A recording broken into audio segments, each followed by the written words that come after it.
উত্তাল হয়ে রয়েছে সমুদ্র। আবহাওয়া দপ্তর জানিয়েছে নতুন একটি নিম্নচাপ অঞ্চল তৈরি হয়েছে বঙ্গোপসাগরে। তবে এর জেরে কলকাতা সহ দক্ষিণবঙ্গের জেলাগুলিতে ভারী বৃষ্টির সম্ভাবনা এই মুহূর্তে না থাকলেও বিক্ষিপ্ত মাঝারি বা মাঝারি ভারী বৃষ্টিপাত রয়েছে। তবে বিক্ষিপ্তভাবে হালকা থেকে মাঝারি বৃষ্টি চলবে একাধিক অংশে। বেশ কিছুদিন টানা বৃষ্টির পর গত বৃহস্পতিবার থেকে শুকনো আবহাওয়া লক্ষ্য করা যায় দক্ষিণবঙ্গের জেলায় জেলায়। সেভাবে বৃষ্টি হয়নি, তবে কোথাও কোথাও আংশিক মেঘলা আকাশ ছিল, কোথাও আবার ঝলমলে রোদের আবহাওয়া গতকালও দেখা গেছে। তবে দুপুরের পর গতকাল একাধিক এলাকাতেও বিক্ষিপ্ত বৃষ্টিপাত হয়েছে। আবহাওয়া অধিদপ্তর জানিয়েছে আজ থেকে দক্ষিণবঙ্গের সব জেলাতে বিক্ষিপ্তভাবে আবার নতুন করে বৃষ্টিপাত চলবে। হালকা থেকে মাঝারি বৃষ্টির পূর্বাভাস জারি করল আলিপুর আবহাওয়া দপ্তর। বজ্র বিদ্যুতেরও পূর্বাভাস রয়েছে কোথাও কোথাও। যদিও কোনো সতর্কতা সেভাবে বৃষ্টির না থাকলেও মৎস্যজীবীদের ওড়িশা এবং পশ্চিমবাংলার উপকূলবর্তী এলাকায় সমুদ্রে মৎস্যজীবীদের আজ পর্যন্ত যেতে নিষেধ করা হয়েছে আবহাওয়া দপ্তরের তরফ থেকে। কারণ সমুদ্র এই মুহূর্তে যথেষ্ট উত্তাল রয়েছে। সমুদ্র গর্ভে ৪৫ থেকে ৫৫ কিলোমিটার পর্যন্ত সর্বোচ্চ গতিবেগে ঝোড়ো হাওয়া বইতে পারে। তাই উত্তাল থাকার আশঙ্কায় সমুদ্রের মৎস্যজীবীদের আজ পর্যন্ত না যাওয়ার জন্য বলা হয়েছে। এদিকে আজ এবং আগামীকাল রবিবার পর্যন্ত দক্ষিণবঙ্গের জেলাগুলিতে ভারী বৃষ্টির সম্ভাবনা অনেকটাই কম রয়েছে। তবে বিক্ষিপ্তভাবে মাঝারি ভারী বৃষ্টিপাত হতে পারে। আগামী ৫ থেকে ৭ দিন দক্ষিণবঙ্গের সব জেলাতে হালকা থেকে মাঝারি বৃষ্টির সম্ভাবনা রয়েছে। আজ বিকেল থেকে বৃষ্টি কিছুটা বাড়তে পারে ঝাড়গ্রাম, উত্তর ২৪ পরগনা, দক্ষিণ ২৪ পরগনা, পূর্ব মেদিনীপুর এবং পশ্চিম মেদিনীপুরে বৃষ্টির সম্ভাবনা সামান্য বেশি রয়েছে এই জেলাগুলিতে। ভারী বৃষ্টিপাতের সতর্কতা না থাকলেও সাগরীয় ঘূর্ণাবর্তের জেরে মৎস্যজীবীদের জন্য সতর্কতা জারি করেছে আবহাওয়া দপ্তর। আজ ও আগামীকাল সমুদ্র উত্তাল থাকার সম্ভাবনা যথেষ্ট রয়েছে। আজও ঘন্টায় ৫০ থেকে ৬০ কিলোমিটার গতিবেগে দমকা ঝোড়ো হাওয়া বয়ে যাওয়ার সম্ভাবনা রয়েছে। সেই কারণে মৎস্যজীবীদের সমুদ্রে যেতে নিষেধাজ্ঞা জারি করেছে আবহাওয়া দপ্তর। এদিকে কলকাতার আকাশ সকালে কিছুটা মেঘাচ্ছন্ন থাকলেও বেলা বাড়ার সঙ্গে সঙ্গে পরিষ্কার মাঝে মধ্যে লক্ষ্য করা যাবে। আজ সর্বোচ্চ তাপমাত্রা প্রায় ৩২ ডিগ্রির আশেপাশে ঘোরাফেরা করতে পারে বলে প্রাথমিক রিপোর্টে জানানো হয়েছে। তবে আগামী ২৪ ঘন্টায় কলকাতা ও তার সংলগ্ন এলাকার আকাশ আংশিক মেঘলা থাকতে পারে বলে জানানো হয়েছে। বৃষ্টির সম্ভাবনা সেরকম খুব একটা না থাকলেও বিক্ষিপ্তভাবে বৃষ্টিপাত চলতে পারে। পাশাপাশি বজ্র বিদ্যুতেরও পূর্বাভাস রয়েছে। এদিকে উত্তরবঙ্গের আবহাওয়ার পরিস্থিতি নিয়ে বলা হয়েছে আজ এবং আগামীকাল রবিবার বজ্র বিদ্যুৎ সহ বৃষ্টির সম্ভাবনা রয়েছে। উত্তরবঙ্গে দার্জিলিং, জলপাইগুড়ি, কুচবিহার, কালিম্পং এবং আলিপুরদুয়ার জেলাতে জারি হয়েছে হলুদ সতর্কতা। কোথাও কোথাও বজ্রপাত হতে পারে।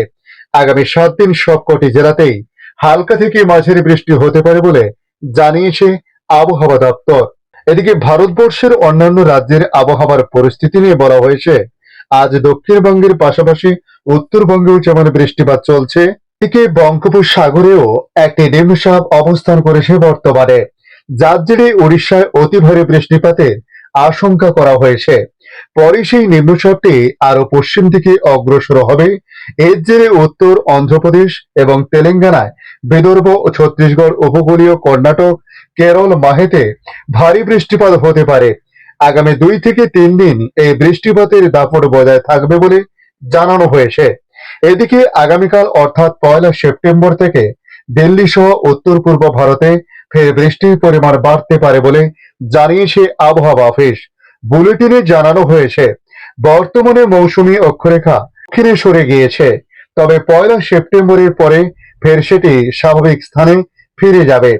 এর জেরে উত্তর পশ্চিম ভারতে বৃষ্টিপাতের পরিমাণ বাড়তে পারে। বিশেষ করে ২nd বা ৩rd সেপ্টেম্বর বহু জায়গায় ভারী বৃষ্টি হতে পারে বলে জানানো হয়েছে। এদিকে মৌসুম ভবন জানিয়েছে আগস্টে মোটের উপর গত ২৯ তারিখ পর্যন্ত স্বাভাবিকের থেকে ১৫.৯% বেশি বৃষ্টি হয়েছে দেশ জুড়ে। এরই মধ্যে উত্তর পূর্ব ভারতে স্বাভাবিকের থেকে ৩১.৪% বৃষ্টি বেশি হয়েছে। পূর্ব ও উত্তর পূর্ব ভারতে বৃষ্টির পরিমাণ স্বাভাবিকের থেকে 2% বেশি ছিল। এদিকে মধ্য ভারতে বৃষ্টির পরিমাণ ছিল স্বাভাবিকের থেকে 17.2% বেশি, আর দক্ষিণ ভারতে স্বাভাবিকের থেকে 1.3% কম পড়েছিল বৃষ্টি। এদিকে বাংলাদেশ আবহাওয়া দপ্তর তাদের আপডেটে জানাচ্ছে, বাংলাদেশে মৌসুমী বায়ু এখন কম সক্রিয় এবং বঙ্গোপসাগরে দুর্বল অবস্থায় রয়েছে। এই অবস্থায় সারা দেশে বৃষ্টিপাত কমেছে।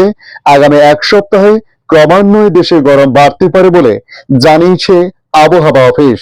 পূর্বাভাসে বলা হয়েছে, বিহার এবং তৎসংলগ্ন এলাকায় অবস্থানরত লঘুচাপটি দুর্বল হয়ে মৌসুমী বায়ু অক্ষের সঙ্গে মিলিত হয়েছে।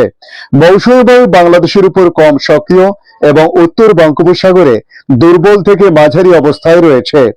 আবহাওয়াবিদ মোহাম্মদ বজলুর রশিদ জানান, বর্ষার এখন শেষ মুহূর্ত, তাই বিচ্ছিন্নভাবে দু এক জায়গায় বৃষ্টি হচ্ছে। গতকাল 5 বিভাগে ছিল বৃষ্টি শূন্য। চট্টগ্রাম বিভাগের কিছু জেলায় বৃষ্টি হয়েছে।